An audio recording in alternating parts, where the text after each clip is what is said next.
So in this video, we will learn about the JFET in detail, and we will see the construction as well as the working of this JFET.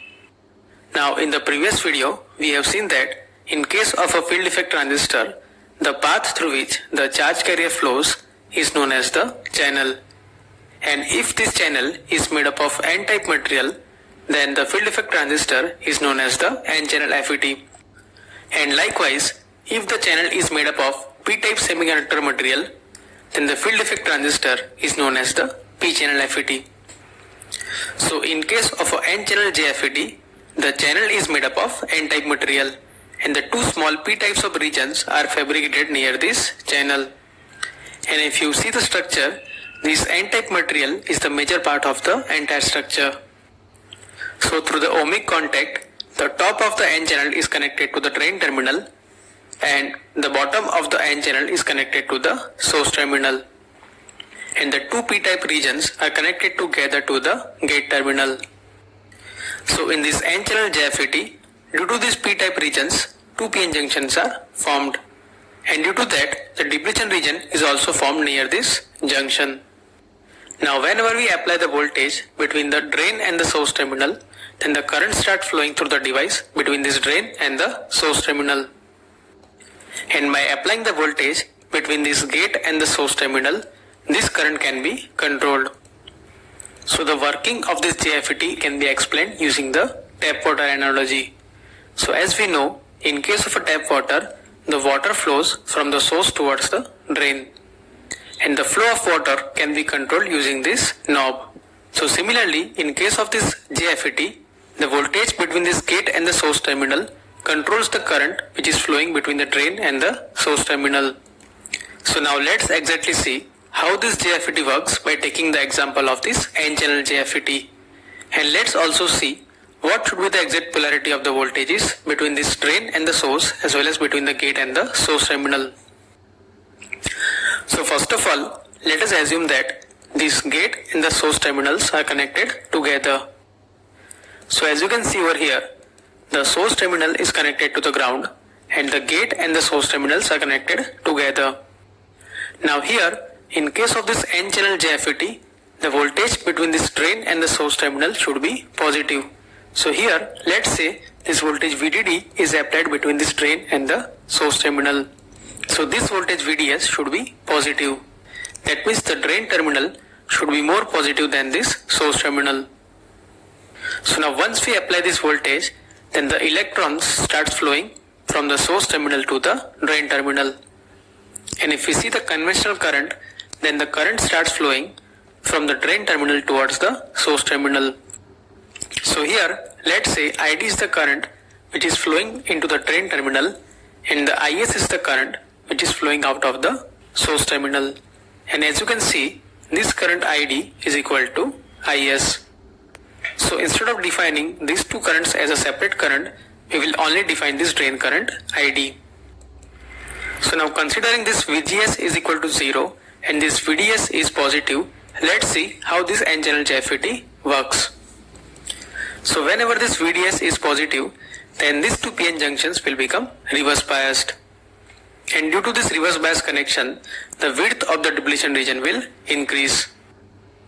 Now if you notice over here, the depletion region is wider at the top of this P-type region, and it is narrower at the bottom of this P-type region. So first of all, let us understand the reason behind it. Now during the operation, this N-channel acts like a resistor, and let's assume the uniform resistance throughout this N-channel. So this N-channel can be modeled as series of distributed resistors between the drain and the source terminal. And whenever this drain current ID flows, then there will be a voltage drop across each resistor. So let's say the voltage at the top end is equal to 2 volt. And as we move towards the source terminal, then there will be a voltage drop across each resistor. And due to that, the upper region of the P-type material will be more reverse bias compared to the lower region. And as we had seen in the earlier videos, as we increase the applied reverse bias voltage, the width of the depletion region will increase. So due to that, the depletion region is wider at the top portion and it is narrower at the bottom portion. So in short, due to the applied voltage VDS, these two PN junctions will become reverse biased, and due to that, only a small amount of reverse saturation current will flow through this PN junction. And for the practical cases, we can consider that the current Ig through this gate terminal is equal to 0. So due to this reverse bias PN junctions, the input impedance of this JFET is very high. So now, as we increase this voltage VDS from 0 to few volts, then the current which is flowing through the channel will increase. And if we plot this current ID versus VDS, then initially it will almost look like a straight line. So this curve of ID versus VDS is known as the output characteristic of this JFET, or sometimes it is also known as the drain curves for the JFET. So as you can see, for the low voltages, this curve is almost straight line, meaning that for the low voltages, the resistance of the channel remains constant. But if we keep on increasing this voltage VDS, then the width of the depletion region will become wider, and due to that, the channel will become narrower and narrower. So due to this reduced channel width, now the channel resistance will increase, and that is also evident from the graph. So if you see this region of the graph, the slope of the line changes and it becomes more and more horizontal. So basically it indicates that as we increase the voltage VDS, then the channel resistance will increase.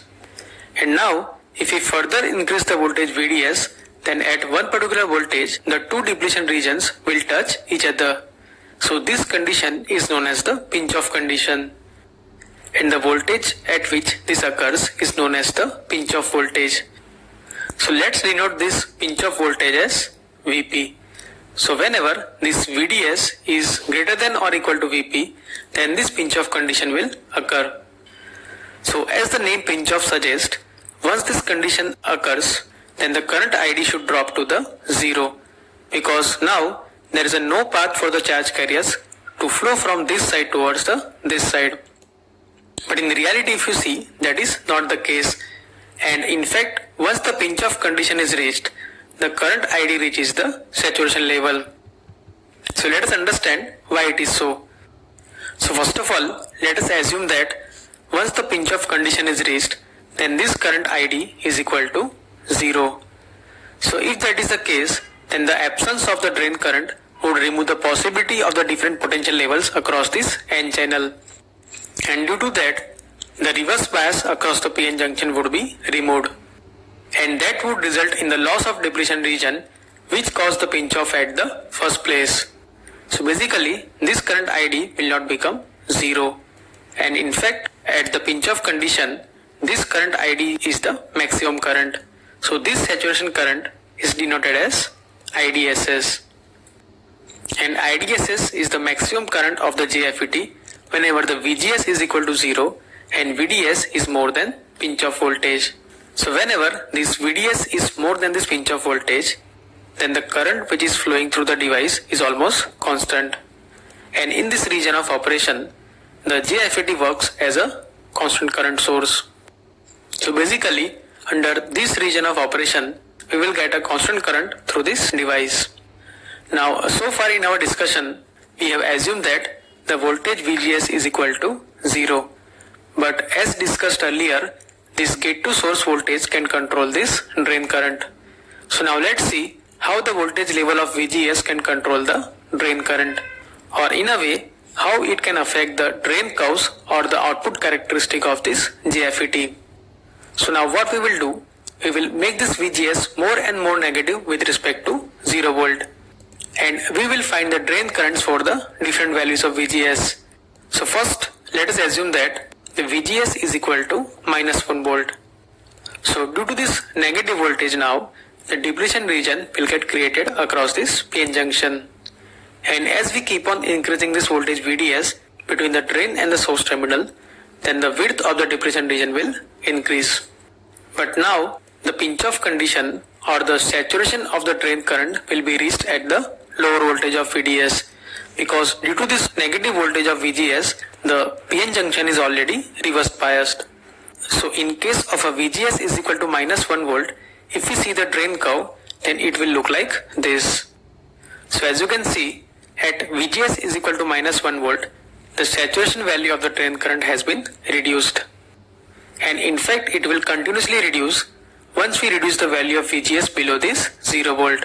So as you can see, if we reduce the value of VGS from minus 1 to minus 2 volt, then further this saturation value of the drain current will reduce.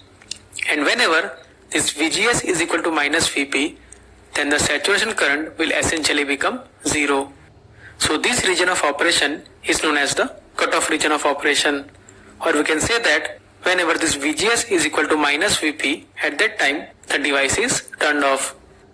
So in this way, this JFET can be operated in the three different regions: the ohmic region, the saturation region and the cutoff region. So in this ohmic region, the JFET will work as a resistor, and for the fixed value of VGS, it provides almost constant resistance. But as we reduce the value of this VGS, then the resistance of the channel will increase. So basically in this region, the JFET can be operated as a variable resistor, and by changing the voltage between the gate and the source terminal, we can control the resistance of this JFET. Then the second region of operation is the saturation region. So in this region, whenever this drain to source voltage or VDS is more than this pinch of voltage VP, at that time the drain current will almost remains constant. And the third region of operation is the cutoff region. So whenever this VGS is greater than or equal to VP, at that time this drain current ID will be approximately equal to 0. And we can say that the device is turned off. So apart from these three regions, there is one more region, and it is known as the breakdown region. And like a diode, this region of operation should be avoided. So in this saturation region of operation, if we increase this voltage VDS beyond certain limit, then there is a vertical rise in this drain current, or we can say that the breakdown has been occurred. And now the current is limited solely by the external circuit. So generally in the data sheet, the maximum value of the VDS has been defined. So during the operation, the value of this VDS should be less than this rated value. So this is all about the output characteristics or the drain curves of the JFET. Now so far in our discussion, we have only discussed about the N-channel JFET, but the P-channel JFET also works in the similar way. So in case of this P-channel JFET, the channel is made up of P-type semiconductor, and the two small N-type of regions are fabricated near this channel. And in case of a P-channel JFET, now the polarity of the biasing voltage is also reversed. So now in case of this P-channel JFET, the drain to source voltage should be negative and the gate to source voltage should be positive. Apart from that, in case of this P-channel JFET, now the charge carriers will be holes, and when we apply the voltage between the drain and the source terminal, then they will start moving from the source towards the drain terminal. So now if we see the ID versus VDS curve or the output characteristic of the P-channel JFET, then it will look quite similar to the N-channel JFET. But in this case, this voltage VDS is negative. That means if you see the voltages on this horizontal axis, they will be negative. So now in case of this P-channel JFET, as we increase the voltage VGS, then the saturation value of the drain current will reduce. And whenever this VGS is equal to VP or the pinch off voltage, then the drain current ID will be approximately equal to 0 ampere. And similar to the N-channel JFET, there is also a breakdown region in case of this P-channel JFET. That means if we go beyond the certain value of this voltage VDS, then the drain current will increase drastically. So this is all about the output characteristic of this P-channel JFET. Alright, so now let's see the electronic symbol of this N-channel as well as the P-channel JFET. So these are the symbols of the N-channel and the P-channel JFET. And if you see these symbols, it has a three terminals: the gate, drain and the source terminal. And in fact, if you see these two symbols, they almost looks identical. But the only difference between the two symbols is the direction of the arrow. So in case of a N-channel JFET, the arrow is going inwards, while in case of a P-channel JFET, the arrow is going outwards. And basically, this arrow indicates the direction of the flow of current whenever the PN junction is forward biased. So in case of a p-channel JFET, whenever the PN junction is forward biased, then the current will flow in the outward direction. While in case of a n-channel JFET, whenever the PN junction is forward biased, then the current will flow in the inward direction. And apart from this symbol, sometimes this symbol is also used for the n-channel as well as the p-channel JFET. So I hope in this video you understood the construction as well as the working of this JFET.